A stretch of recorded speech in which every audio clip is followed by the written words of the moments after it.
안녕하세요. EBS 뉴탐스런 과학 생명과학 부분의 권주희입니다. 오늘은 58강이고요. 지난 시간에 이어서 첨단과학과 질병치료라는 중단원 두 번째 시간으로 함께 하겠습니다. 우리가 지난 시간에 우리 건강진단에 사용되는 여러 진단 기구들에 대해서 살펴봤는데요. 그 중에서 우리 물리적 진단 기구가 굉장히 종류가 많았죠. 그 중에 남은 거 두 가지 정도 정리하고요. 그리고 화학적 진단에 대해서 공부하고 그리고 또 다른 개념 오늘 시작을 해볼게요. 자, 어떤 내용 공부하는지 한번 살펴보시면서 오늘 여러분들 좀 마음의 준비를 해보시기 바라겠습니다. 자, 대단원 5단원이고요. 첨단과학과 질병치료 중단원이에요. 자, 여기서 건강진단 부분 한번 우리가 다룰 거고요. 그 다음에 사실 여기 의약품과 관련된 부분이 있는데 그 부분은 지난 시간에 끝부분에 정리를 좀 해드렸습니다. 자, 오늘은 요 암에 대해서 조금 내용을 추가해서 공부를 할 거예요. 자, 교재로는 250쪽에서 251쪽 그리고 254쪽에 있는 기본 문제. 요 기본 문제 안에 지난 시간에 말미에 공부했던 의약품에 관한 내용이 여기 같이 포함되어 있습니다. 복습해 보시기 바라고요. 그리고 256쪽에 실력 문제 일부 풀어보도록 하겠습니다. 자, 내용은요. 건강진단 그리고 암에 관해서 공부를 해볼게요. 자, 먼저 우리 건강진단, 우리 물리적 진단기구 중에서 남아있는 것 중에 영상으로 나오는 장치가 하나 유명한 게 있습니다. 그게 바로 뭐냐면 PET라고 하는 거예요. 우리 영어 약자로 불리우는 거 우리 지난 시간에 어떤 거 했었습니까? CT 그리고 MRI 여기 있었죠. 그거 이렇게 비교하는 것도 우리 끝에 한번 해봤었는데요. 자, 또 약간 색다른 그러한 또 건강진단 장치예요. PET라고 하는 것은요. 방사성 동위원소, 방사성 물질을 활용합니다. 방사성 물질이 표시된 물질을 그러니까 방사성 물질을 활용한다라고 하는 것은 PET의 공통점이고요. 그때 그 방사성 물질로 어떤 물질의 그 방사성 물질 원소를 가하는가는 그때 상황에 따라 다른데 지금 여기는 포도당의 방사성 물질을 띠게 했지요. 포도당 같은 경우에는 어떤 특징이 있냐면 암세포라든가 뇌세포가 굉장히 활용을 잘하는 그러한 물질이에요. 포도당 같은 경우 에너지원이 되잖아요. 그런데 암세포가 특별히 이 포도당을 굉장히 잘 소모하는 그러한 경향이 있습니다. 그러면 이 방사성 물질을 포도당에 띄게 한 다음에 주사를 해주면 그러니까 주입을 해주면 어떤 현상이 생기냐면 포도당을 암세포가 잘 활용을 하는데 그 포도당에 표시를 달았다라고 생각하시면 돼요. 추적할 수 있도록. 그러면 암세포가 있는 곳에 특별히 포도당이 원래 더 많이 이렇게 갈 테니까 암세포가 있는 곳마다 이 방사성 물질에 의하여 표식이 나타나겠죠. 그러면 뭘 할 수가 있어요? 아, 암세포가 어디에 좀 많이 있구나 라는 것을 파악할 수가 있는 겁니다. 그러니까 추적 장치를 붙여서 특히 추적을 할 수 있는 그러한 장치로는 방사성 물질을 쓰고요. 그 다음에 보통 고세포가 잘 활용하는 그러한 물질에 주로 이 추적 장치에 해당하는 방사성 물질을 띠게 하는 거죠. 자, 그러면 여기 한번 과정을 한번 볼게요. 꼭 요거를 암 진단에만 쓰는 거는 아닌데 암 진단에 실제로 쓰이는 실례가 여기 지금 나와 있는 겁니다. 보시면 포도당에 방사성 물질을 합성한 다음 체내에 포도당을 주사하게 되면 자, 뭐래요? 암세포는 정상세포보다 포도당을 많이 흡수해요. 우리가 오늘 암에 대해서 할 건데요. 암세포가 세포 분열이 굉장히 활발하기 때문에 포도당을 굉장히 많이 소모하게 돼요. 뭐에 비하여? 정상세포에 비하여. 그래서 암세포에 포도당이 모이게 되고 그 암세포에서 나온 신호, 자, 이 신호는 바로 방사성 물질에 의한 신호겠죠. 보통 감마선이 방출이 됩니다. 그럼 요거를 검출할 수 있는 장치가 바로 PET다. 이렇게 생각을 하시면 되겠어요. 자, 그러면 이 PET에 대해서는 우리가 조금 정리를 한번 해보셔야 되니까 우리 장점, 단점을 한번 정리를 해보도록 할게요. 여러 부위에 퍼져 있는 암을 한꺼번에 진단할 수 있다라는 게 PET의 아주 중요한 특징이고요. 그렇다고 해서 암만 진단하는 건 아니고요. 어떤 것도 가능하냐면 뇌질환도 우리가 확인해 볼 수가 있어요. 왜냐하면 우리 뇌세포가 우리 또 포도당을 많이 활용을 하거든요. 따라서 또 포도당에다가 다시 방사성 물질을 이렇게 합성한 다음에 이제 뇌에다가 이렇게 공급을 해주면 뭐 예를 들어 정상인과 그다음에 이제 인지장애인과 알츠하이머 환자의 경우에는 세 명의 그 이제 PET 사진을 보면은 분명히 그 포도당이 분포하고 있는 그 위치가 또 이렇게 어떤 이제 면적이라던가 그러한 모양이 다르게 나타납니다. 그래서 이제 다른 점이 이제 매뉴얼화 되어 있기 때문에 그걸 딱 이제 찍어 보면은 아, 이 사람은 인지장애인이구나. 이 사람은 정상인하고 이렇게 다르니까 알츠하이머구나. 이렇게 뇌질환 진단에도 쓸 수 있다는 거. 그것도 여러분들 알아두시기 바래요. 여기 보시면 있죠. 방사성 약물에 따라 치매 환자, 바로 뇌질환과 관련된 얘기고요. 또 심장질환에도 쓸 수 있어요. 이렇게 다양한 질병 판정에 이용을 할 수가 있고요. 단점이 있다면 이건 되게 오래 걸립니다. 1시간 30분에서 2시간 정도 시간이 꽤 오래 걸리는 그러한 장치고요. 그 다음에 질병의 부위, 대충 어디구나는 파악할 수 있지만 정확한 위치를 찾기는 힘들어요. 대충 이렇게 쫓아가면서 추적은 할 수 있지만 정확하게 입체적인 위치를 찾기는 어렵다라는 게 이제 특징입니다. 자, 그러면 우리 이제 이 물리적 진단 장치로 마지막으로 볼까요? 9번째예요, 벌써. 자, 9번째가 뭐냐면요. 심전계라는 건데요.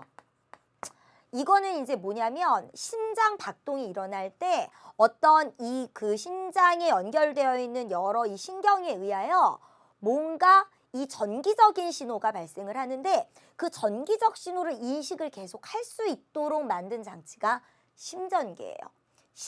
그러니까 이건 이제 심장과 관련된 그러한 이제 진단 기구가 되겠죠. 심장 박동 시에 발생하는 전기적인 신호를 인식해서 표시할 수 있게 만들어낸 장치예요. 이게 바로 뭐냐면 여러분들 아마 드라마나 이런 데서 많이 보셨을 거예요. 보통 이렇게 중환자 같은 경우에 이렇게 옆에 이렇게 뭔가 화면이 나오고 뭐가 이렇게 그래프 이렇게 가다가 나중에 이렇게 환자가 이렇게 하면 또 이렇게 하는 거 있죠, 그죠? 그게 바로 심전계라고 생각하시면 돼요. 그러니까 이제 정상적인 심장 박동이 일어날 때 이 전기 신호가 일정한 간격으로 이렇게 나오겠죠. 그런데 만약에 그 어떤 정상인의 이 전기 신호의 이 그 파동의 모습과 뭐 약간 좀 다르다. 뭐 예를 들어 뭐 이게 더 이렇게 느리게 뭐 이렇게 나타난다거나 아니면 더 자주 나타난다거나 이렇다면 요거는 이제 지금 심장에 뭔가 문제가 있다라는 것을 알 수가 있는 거예요. 요거 이제 심전계 이제 이런 걸로 이제 심장과 관련된 질환들 뭐 부정맥이라든가 이제 이런 거를 확인할 수 있는 그러한 장치입니다. 자, 그러면 이제 우리 화학적 진단 장치로 넘어가 보도록 할게요. 자, 화학적 진단 장치는요, 크게 두 가지가 있습니다. 자, 일단 좀 정리를 해볼게요. 물리적 진단 장치는 우리가 이제 다 살펴봤고요. 화학적 진단 장치로는 크게 두 가지가 있습니다. 여러분들 잘 아시는 걸 거예요. 피검사, 혈액검사죠.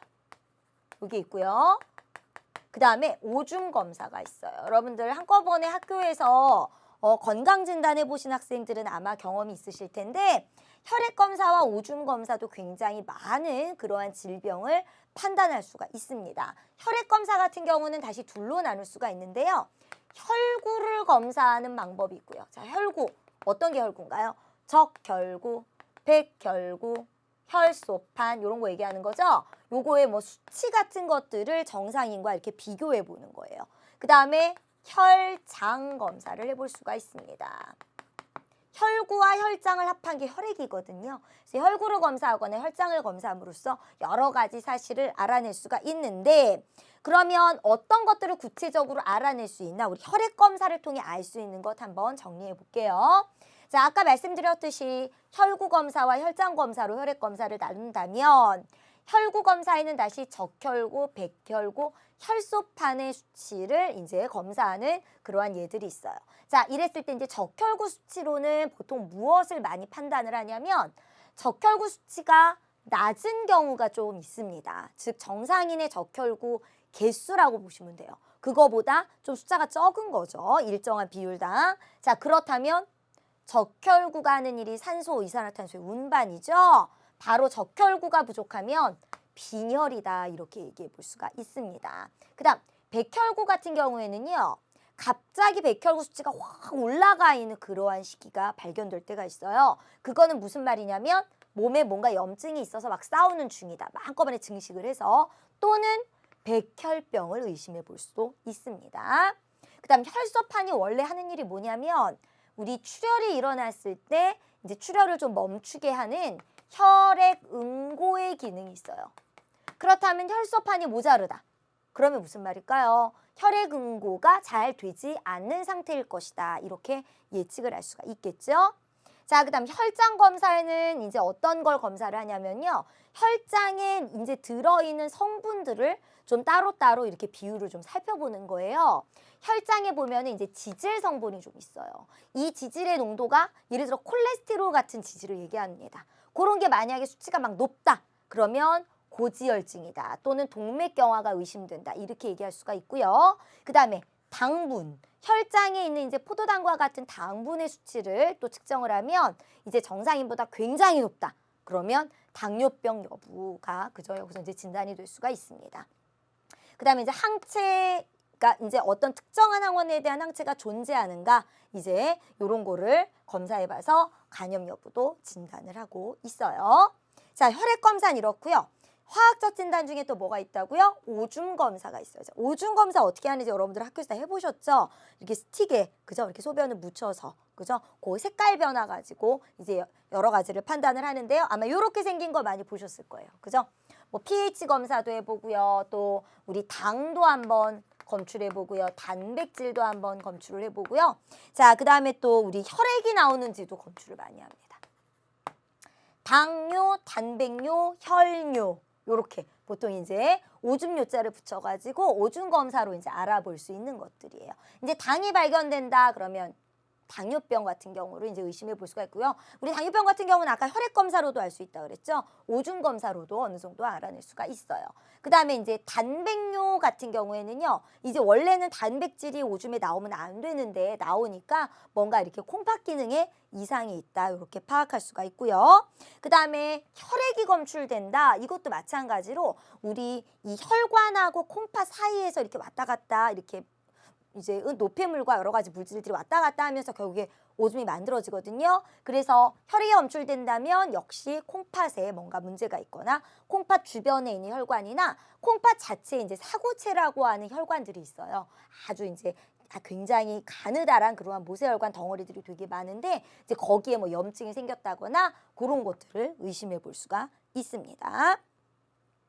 자, 그러면 이제 우리 질병 진단은 이 정도로 정리하고요. 여러분들 거기 밑에 있는 질병의 치료, 거기 보시면 의약품, 신약 개발 요거는 지난 시간에 우리 뒷부분에서 정리를 했습니다. 자, 이제부터 뭘 보실 거냐면 암에 대해서 한번 공부를 해볼게요. 자, 우리가 이제 암이다 이러면은 지금까지 굉장히 무서운 질병으로 많이 알려져 있는데요. 우리가 이제 암에 대해서 조금 알아보려면 보통 이제 암이다를 알게 되는 상황은 뭐 초음파 검사나 이제 그런 검사를 하다가 몸에 종양이 발견되면 이제 암인가 아닌가 의심을 하게 됩니다.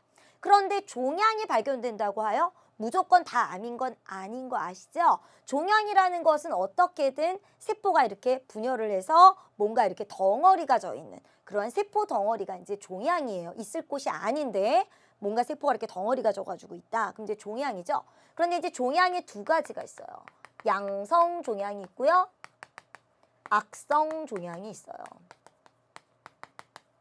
이게 이제 차이점이 뭐냐면 양성 종양 같은 경우는 세포 분열 속도가 굉장히 느립니다. 굉장히 느리고요. 그 다음에 전이가 되지 않아요. 이 세포가 양성 종양 안에 있는 세포가 다른 데로 막 이동해서 또 다른 종양을 만들거나 그런 현상이 일어나지를 않습니다. 그 다음에 이제 주변 조직으로 막 이게 넘어간다거나 그러지도 않아요.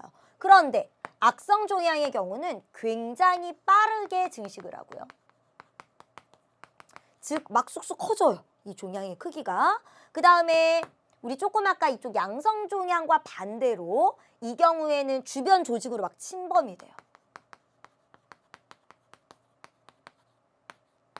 넘어가고 막 주변 조직으로 침범해요. 그 다음에 제일 무서운 거는 주변 혈관, 림프관 이런 것을 따라서 이동을 합니다. 그걸 우리가 뭐라고 부르냐면 전이라고 하죠. 그러니까 이 세포가 이렇게 딱 그 종양 형성된 자리에 잘 붙어 있질 않아요. 부착력이 좀 약하다라고 보시면 돼요. 이게 바로 뭐예요? 이게 암이죠. 종양이 생겼을 때 지금 이런 여부를 검사해 봐서 만약 이런 성질이 나타난다면 요거는 암이다. 이렇게 우리가 판단을 하는 겁니다.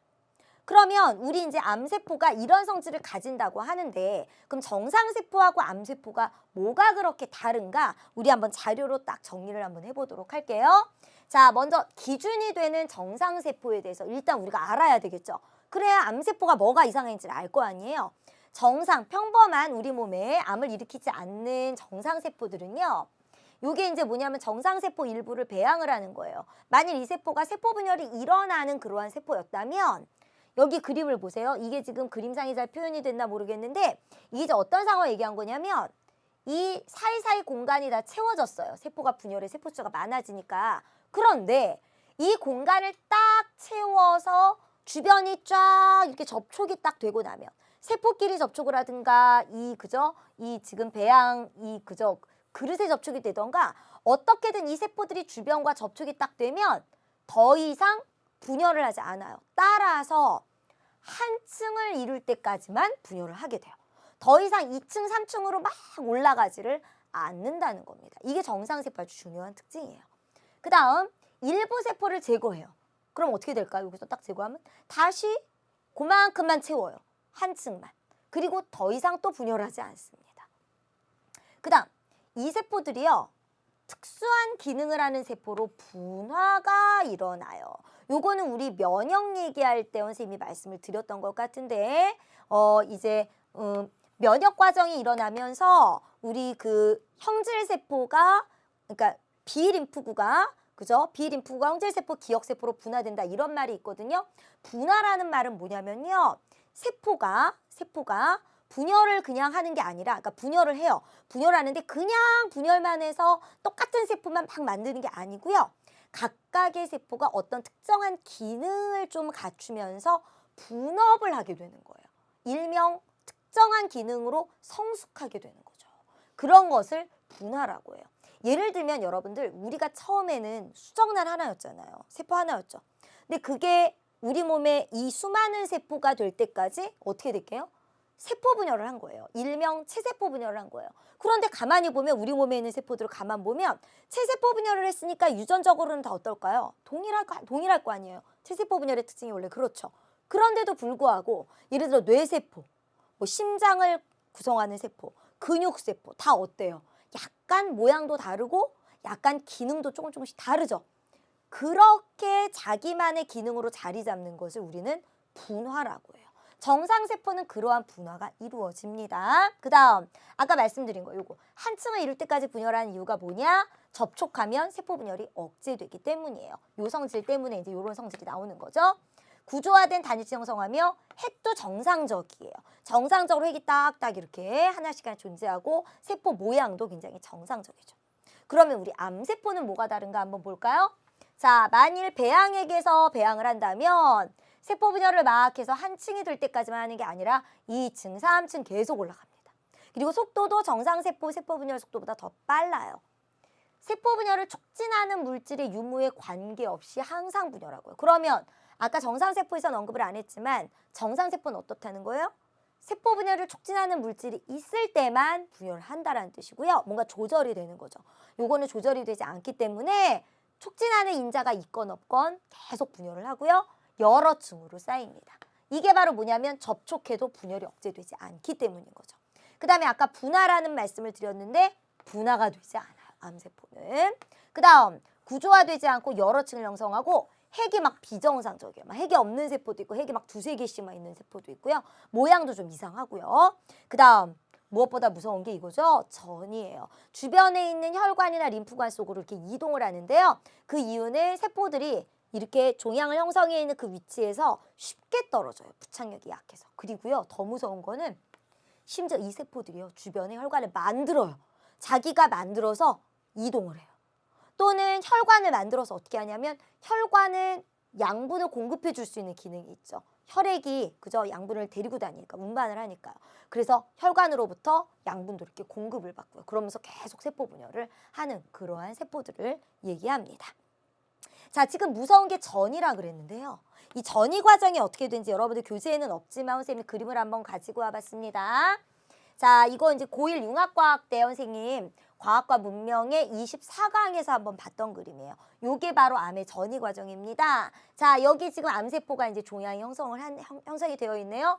자, 주변 혈관 있었어요. 좀 멀죠? 어떻게 돼요? 혈관이 새로 만들어졌어요. 무섭죠? 그죠?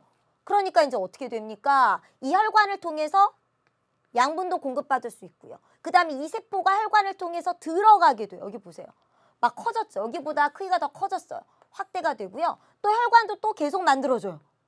그죠? 혈관 계속 만들어지죠? 그 다음에 여기 보시면 그죠? 암세포 덩어리에 있던 이 지금 암세포 중에 일부가 혈관을 따라서 이동을 하기 시작합니다.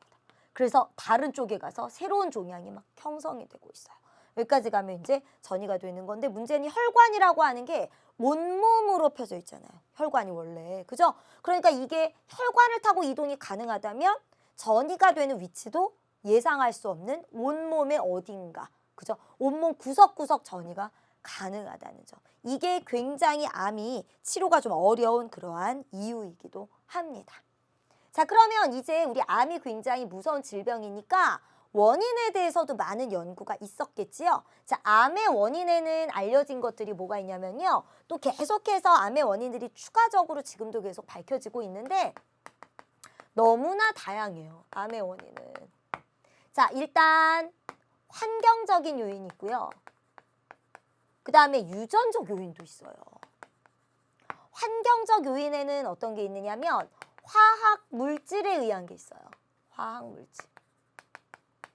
예를 들면 여러분들 잘 아시는 거 담배 연기 안에 너무나 많은 발암성 그러한 물질들이 되게 많은 거 아시죠? 우리가 보통 암의 원인이 되는 화학 물질들을 뭐라고 부르냐면 발암 물질 이렇게 불러요. 그죠? 뭐 우리 담배에서 형성되는 것 중에는 타르라고 여러분들 많이 들어보셨을 거예요. 그죠? 그리고 이제 뭐 우리 이렇게 고기 같은 거 드실 때 이렇게 탄 부분 이렇게 잘라서 먹죠.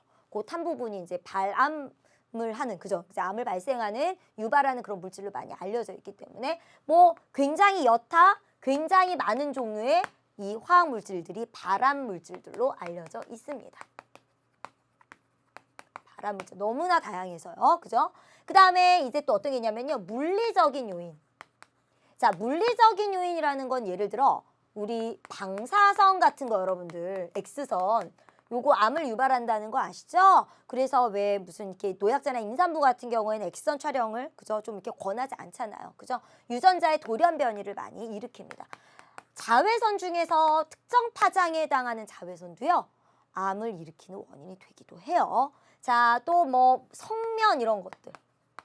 우리 건물 같은 거에서 나오는 이런 것들도 물리적인 원인이 될 수가 있습니다. 이 이외에도 이제 환경적으로 뭐 스트레스를 받는다거나, 그죠? 이런 것도 이제 환경적 요인일 수가 있고요. 심지어 여러분들 감염에 의해서도 암에 걸릴 수가 있어요. 생물적 요인으로서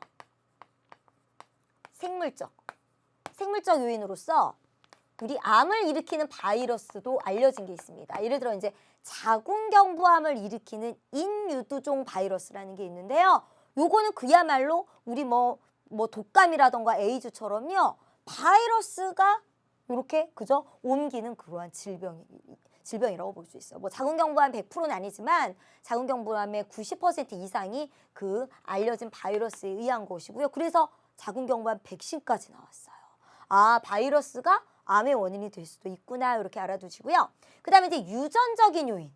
자, 요거 이제 그죠? 무시하지 못해요. 가족력이 있다라는 것도 이제 우리 암에서도 많이 우리가 얘기하고 있는 건데요. 보통 이제 유전적인 이러한 이제 암의 발생은 어떻게 보통 설명을 하냐면요. 결국 암세포가 세포의 돌연변이거든요. 정상세포가 보통 이렇게 암세포로 갑자기 이렇게 전환이 되어서 갑자기 아까 말씀드린 그런 여러 암세포적인 그런 특징을 나타내게 되는데요. 보통 유전적인 요인이라는 것은 이제 부모의 세포 중에서 하필이면 돌연변이가 일어난 그 세포의 유전자를 물려받는 거예요. 그러면 암의 발생 확률이 훨씬 높아집니다. 또는 이렇게 지속적으로 유전적인 변이가 이렇게 누적이 되면 또 이렇게 암이 갑자기 발생을 할 수도 있습니다. 자, 그러면 우리 암의 원인에 대해서 살펴봤으면 이제 또 뭐도 알아봐야 될까요? 우리 암은 조기 진단이 굉장히 중요한 거 아시죠? 암을 진단하는 기술도 굉장히 많이 발달이 되어 있는데요. 우리 아까 PET도 암의 진단 중에 하나죠. 그죠? 암세포가 어디에 있는가를 확인하는 그러한 방법이 될 수 있어요. 이것도 되고요. 자, 그 다음에 이제 우리가 암의 진단법은 너무나 다양하다라고 볼 수가 있습니다. 뭐 종양을 확인하는 것부터 시작이니까요. 일단은 여러분들 암 진단하는 처음에 많이 여러분들이 들어보신 얘기가 종양이 발견됐을 때 그 종양의 조직을 일부 떼어놔서 검사한다 그래요. 그죠? 그걸 우리가 이제 조직 검사라고 합니다. 그 다음에 초음파 검사를 하면 이제 종양 같은 것도 확인이 되겠죠. 그래서 이제 요걸 주기적으로 그 종양을 검사했는데 이게 커졌다. 그럼 이제 암이 그죠? 암일 가능성이 이제 높은 거죠. 그 다음에 뭐 X선으로도 할 수 있고요. 우리 지난 시간에 했던 뭐 CT 뭐 이런 것도 할 수 있고요. 자, 이러한 이제 물리적인 그러한 이제 기구 말고요. 또 우리 암의 진단에 관한 것 중에 유명한 게 있어요. 그게 뭐냐면 종양 표지자 검사라는 게 있습니다. 이건 이제 뭐냐면요. 이 종양 세포에서 그러니까 종양 중에서 이제 암세포에서 특별히 그러니까 일반적인 정상세포 말고 암세포가 특별히 만드는 단백질이 있어요. 특정 단백질. 그러니까 그 단백질이 만들어졌다 하면은 암세포가 있는 거예요. 그런데 그 단백질이 나오는지 안 나오는지를 확인하면 좋겠죠. 만약 그 단백질을 검출만 할 수 있다면 이 단백질은 원래 암세포에서 만들어지는 거니까 이 사람 몸에 암세포가 있다는 거잖아요. 그럼 이제 그걸 어떻게 찾냐면요. 그 종양세포에서 만들어지는 단백질에 대한 항체를 만들어서 넣어줘봐요. 그랬을 때 그 항체와 뭔가 그 특별한 종양 표지자라고 부르는 그 단백질하고 결합을 하게 되면은 또 이제 그게 확인이 된다면 이 사람 몸에 이제 암세포가 있다라고 볼 수가 있는 겁니다. 그러한 이제 방법도 굉장히 많이 알려져 있고요.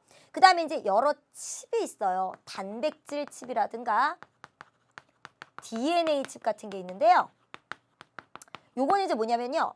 암세포 또는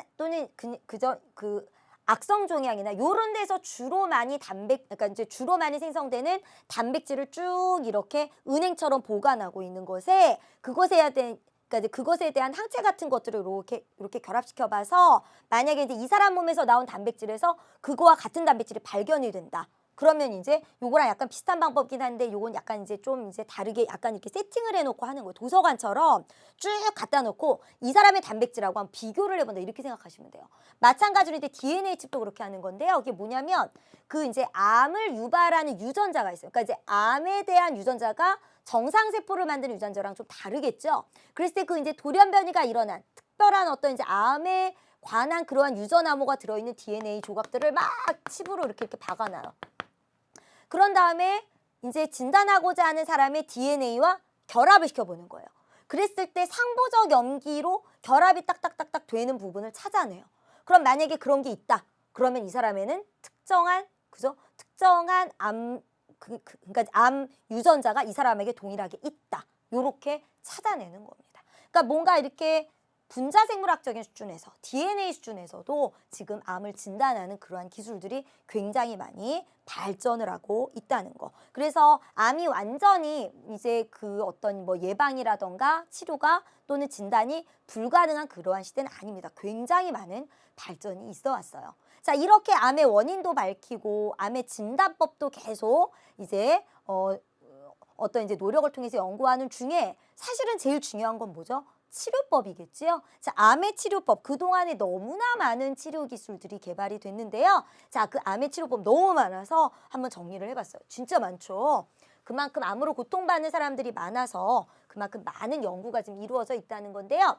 지금 여기 나오는 방법들은요. 이제 각각이 다 장단점이 있고 암 중에서도 어떤 시기라든가 아니면 어떤 상황에 따라서 좀 이제 쓸 수 있는 범주가 좀 달라요. 여기 보시면 물리적인 치료도 있고 항암 화학요법, 우리가 보통 항암 치료 이렇게 말하는 거 있죠? 그런 것도 있고 이제 조혈 모세포 이식이라는 방법도 있는데요.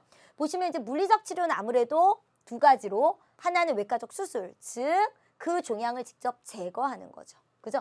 그러니까 가장 효과적입니다. 그죠? 있는 걸 없애는 게 가장 중요한데 문제는 이 외과적 수술의 경우는 단점이 암이 막 여기저기 전이되었을 경우에는 완벽한 제거가 어렵기 때문에 암을 완전히 치료한다라고 보기가 좀 어렵습니다. 그래서 어떻게 하냐면 다른 방법하고 병행을 해요. 그 다른 방법 중에 뭐가 있는가? 방사선 치료. 방사선을 이용해서 이 또 암세포가 방사선에 되게 민감하거든요. 그래서 방사선에 민감한 암세포를 좀 이렇게 파괴하고 그러한 방식입니다. 마찬가지로 암세포를 또 공격하는 방법이 또 있어요. 이것도 이제 방사선으로 암세포를 공격하는 거라면 이번에는 화학적으로 암세포를 공격합니다. 세포독성 항암제 치료라는 건데요. 암세포를 공격해서 DNA를 손상시키거나 DNA 합성을 방해하는데 이런 경우는 이제 전신에 퍼진 암세포 치료에 효과적입니다. 그런데 이제 이게 약간 단점이 뭐냐면 정상세포도 공격을 해요. 그게 이제 약간의 단점이에요. 그러니까 완전히 민감하게 암세포만 딱 이렇게 찾아갈 수는 없습니다. 그래서 이제 어떻게 기술이 또 나왔냐면 이렇게 표적 치료제라 그래서 딱 선택적으로 암세포만 공격할 수 있는 이런 기술도 나왔습니다. 그래서 이제 부작용, 요 정상세포가 피해를 받아서 부작용이 많이 생기는 거잖아요. 그래서 이제 이런 것도 나왔다라는 거. 그 다음에 조혈모세포 이식, 암세포와 환자의 조혈모세포를 제거한 다음에 정상 조혈모세포를 이식하는 건데 요거는 이제 조혈모세포니까 혈구에 관한 이제 암일 경우에만 가능합니다. 조혈모세포는 이제 계속 혈구를 만들어내는 그러한 줄기세포거든요. 그게 우리 사람 이제 사람 몸에 항상 있는데요. 이제 이 사람은 계속 뭔가 유전적으로 문제가 있는 그러한 혈구들이 만들어지는 거니까 아예 조혈모세포를 그죠? 원래 있는 거 자꾸만 암세포를 만들어내는 그 조혈모세포를 제거하고 이제 정상 조혈모세포를 이식하는 이러한 방법도 개발이 되어 있어요. 자, 그러면 이제 우리 문제를 풀면서 오늘 내용 한번 정리해 보도록 하겠습니다. 자, 여러분들 그 기본 문제 중에서 우리 1번부터 6번까지는 지난 시간에 풀었고요. 오늘은 7번부터 14번까지 풀어보도록 하겠습니다. 7번에 보시면 혈액검사와 진단 가능한 질병을 옳게 짝지은 것만을 보기에서 있는 대로 고른 것은 그랬어요. 자, 아까 우리가 혈액검사에 대해서 살펴봤는데 혈액검사에는 혈구검사가 있고 혈장검사가 있었죠. 자, 요건 이제 혈구검사들이에요. 적혈구검사, 백혈구검사. 자, 적혈구검사가 빈혈을 알아볼 수 있나요? 맞죠? 적혈구 수치가 정상보다 많이 낮으면 빈혈이다. 이렇게 우리가 알 수가 있습니다. 자, 고지혈증 같은 경우에는 뭘 검사해야 되죠? 고지혈증, 혈액에 지질이 많다, 콜레스테롤 같은 총량이 많다 이제 이건데 이걸 검사하려면 혈액 지질 검사, 즉 혈장을 검사해야 돼요. 혈액 지질 검사는 혈장에 있는 성분을 확인하는 거거든요. 백혈구 검사로는 보통 염증이나 백혈병 같은 경우를 진단을 한다 그랬죠? 틀렸습니다. 그러니까 니은은 자, 혈당량 검사라면 고혈압을 진단할 수 있나요? 우리 고혈압은 어떻게 진단해요? 우리 지난 시간에 했던 혈압계로 측정을 하면 되죠. 혈당량 검사는 뭐를 검사해야 되나요? 혈당량 검사로는 혈당량 검사로 알아낼 수 있는 거는 뭐 당뇨라든가 그죠? 그죠? 혈당량 검사 이제 당뇨 같은 거를 판단할 수가 있어요. 혈액 지질 검사 아까 나왔네요. 그죠? 이게 바로 고지혈증을 확인하는 것이고요. 혈액 응고 이상 여부를 확인하려면 뭘 봐야 되죠? 혈소판을 확인해 봐야 돼요. 혈소판이 혈액 응고에 관계된 성분이기 때문이죠. 그럼 맞는 것은요. 기억 하나만 골라주셔야 되니까 1번 골라주세요. 이제 우리 8번으로 가겠습니다. 자, 요거 뭐 하는 거죠? 요 검사지죠? 오줌 검사하는 그러한 장치인데요. 자, 이러한 검사로 알아낼 수 있는 질병은 그랬어요. 여러분, 빈혈, 혈액이잖아요, 혈액. 이거는 적혈구 검사해야 되는 거죠? 자, 1번 안 되고요. 2번, 당뇨병 할 수 있나요? 알 수 있다 그랬죠. 당뇨병은 혈액 검사와 오줌 검사 양쪽에서 다 확인이 됩니다. 오줌에 당이 일정 수치 이상 나오나를 확인하면 됩니다. 자, 백혈병 이거는 뭘 검사해야 돼요? 백혈구 검사를 해야 되니까 혈액 검사를 해야 돼요. 그죠? 자, 그다음에 저혈압 혈압계로 검사하는 거죠. 이거는 물리적 진단으로 그죠? 진단하는 거고요. 그다음에 고지혈증 마찬가지로 혈장 속에 혈액 지질 검사를 통하여 확인이 됩니다. 따라서 이걸로 알 수 있는 거는 이 중에서 당뇨병 정답은 2번 골라주세요. 9번으로 가겠습니다. 자, 지난 시간에 우리 끝부분에 의약품에 대한 얘기를 했었거든요. 옳은 것 한번 골라보세요. 여긴 좀 외워야 되는데 페니실린이 뭐죠? 페니실린은 푸른 곰팡이에서 얻어냈는데 최초의 항생제죠. 진통제 아니고 항생제입니다.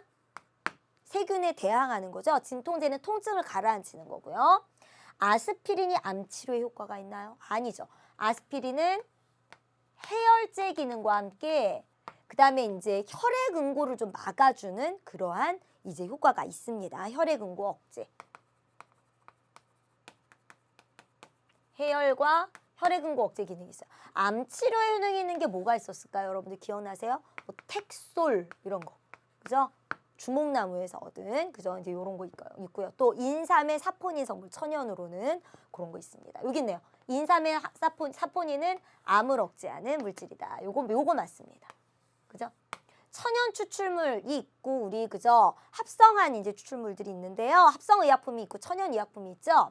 천연 추출물이 갖는 부작용이 있어요, 없어요? 있어요. 어떤 부작용이 있죠? 예를 들면 이제 천연 추출물, 그러니까 천연 성분 안에 이제 그 약효가 있는 그러한 성분도 있지만 그 이외의 성분 중에 뭔가 인체에 또는 생물체에 뭔가 이렇게 나쁜 영향을 미치는 그러한 물질이 같이 이렇게 얼렁덜렁 있을 수가 있죠. 바로 그러한 부작용 때문에 합성의약품이 이제 개발이 되기 시작했습니다. 부작용이 없다? 틀렸어요. 그죠? 자, 모르핀은 양귀비 열매에서 추출한 것으로 강한 해열 작용을 합니까? 아니죠. 몰핀 뭐 할 때 써요? 진통제죠. 진통제. 강한 해열이 아니라 진통작용을 합니다. 그래서 옳은 것은요. 3번 골라주세요. 10번 문제 가겠습니다. 자, 아까 잠깐 선생님이 언급을 했었는데요. 푸른 곰팡이에서 세균의 세포벽 합성을 억제하는 물질을 발견했어요. 그래서 이 물질로 세균 감염으로 발생하는 염증 치료에 이용한대요. 바로 이런 물질을 항생제라고 하고요. 지금 구체적인 용어를 써야 돼요. 자, 푸른 곰팡이에서 얻어낸 이 물질은 페니실린이죠. 페니실린, 최초의 항생제 페니실린에 대한 그러한 설명입니다. 플레밍이 개발을 했어요. 자, 이제 우리 11번 문제로 가겠습니다. 생물 다양성 얘기를 했었는데요. 생물 다양성과 신약 개발의 관계? 생물 다양성이 신약 개발에 필요하다면 왜 필요할 것인가 한번 생각을 해볼까요? 우리 신약 개발할 때 생물체로부터 얻어낸 신약 되게 많았죠, 종류가. 자, 따라서 생물 다양성이 유지가 되어야 그 중에 특히 어떤 다양성들이 중요할까요? 뭐 종다양성도 중요하지만 특히 유전적 다양성 같은 게 중요해요. 그죠? 요런 게 다양해야 신약으로 개발할 그러한 자원이 확보가 된다. 이렇게 볼 수가 있습니다. 즉, 자연에 존재하는 다양한 생물종들 또는 다양한 생물의 유전자들이 바로 신약의 원료가 될 수 있기 때문이다. 이렇게 서술하시면 되겠습니다. 12번 문제로 가보겠습니다. 자, 오늘 공부하신 거예요. 암세포의 특징에 대한 설명으로 옳은 것을 다 골라봅시다. 세포 분열을 계속하여 종양을 형성하는데 특히 암세포가 종양을 이루면 무슨 종양이죠? 악성 종양이에요. 맞아요. 혈관이나 림프관 속에서도 발견되죠. 그래서 전이가 가능합니다. 처음 발생한 장소를 떠나 다른 곳에 전이된다. 니은과 디귿이 좀 그죠? 이렇게 관련 있는 그러한 내용이네요. 그러면 맞는 것은요. 5번 그느드 골라주세요.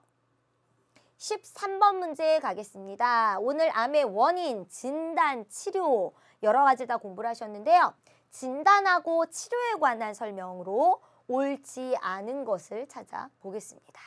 1번에 오줌 검사를 통해 정확하게 진단할 수 있다. 아니죠. 오줌 검사로 우리가 오줌 검사, 혈액 검사 아까 우리 강의를 했는데요. 그때 오줌 검사로 암을 확인할 수 있다는 얘기는 못 들어봤어요. 그죠? 보통 암을 진단할 때는 굉장히 다양한 방법이 쓰이죠. 뭐 그죠? 조직 검사부터 시작해서 여러 가지 영상 진단 장치, CT, MRI, PET 뭐 이런 거 다 쓰기도 하고요. X선을 쓰기도 하고요. 그다음에 뭐 조직 검사부터 시작해서 그다음에 아까 종양 표지자 검사 이런 것도 말씀드렸고요. 뭐 DNA 칩, 단백질 칩 이제 이런 다양한 검사 도구들이 있어요. 오줌 검사는 아니죠. 일단 이게 답이네요. 옳지 않은 거 골라야 되니까. 자, 2번 볼게요. 세포독성 항암제 바로 화학요법인데 어떤 부작용이 있다고요? 정상세포도 공격하는 그러한 그죠? 부작용이 있어요. 그래서 요거는 맞는 서술이네요. 틀린 거 골라야 돼요. 자, 3번 볼까요? 암세포에서만 분비되는 종양 표지자가 있는지 없는지 그거에 대한 항체를 만들어서 그죠? 그 존재 여부를 확인해요. 이게 바로 무슨 검사예요? 종양 표지자 검사. 그죠? 진단할 수 있다. 맞습니다. 4번에 항암제를 이용한 치료는 주로 어떻다고요? 온몸에 전신에 퍼져 있는 암세포를 좀 광범위하게 치료하는 방법 맞습니다. 그죠? 자, 5번에 암세포가 전이가 돼버렸을 때는 외과적 수술만으로는 치료가 힘들기 때문에 어떻게 한다고요? 다른 요법, 뭐 방사선이라든가 화학요법 이런 것들을 병행하는 것이 좋다 그랬어요. 이것도 맞는 서술이네요. 따라서 틀린 것은요. 1번 골라주세요. 1번. 자, 이제 우리 14번 문제로 가겠습니다. 자, 이번에는 암의 원인에 대한 얘기예요. 암의 원인은 굉장히 다양하다고 했는데요. 여기서는 뭘 찾아야 되냐면 암의 원인으로 옳은 걸 고르는 게 아니라 여기 암의 원인 천지고요. 이 중에서 유전적 요인에 의한 암 발생에 관한 설명으로 옳은 걸 찾아보래요.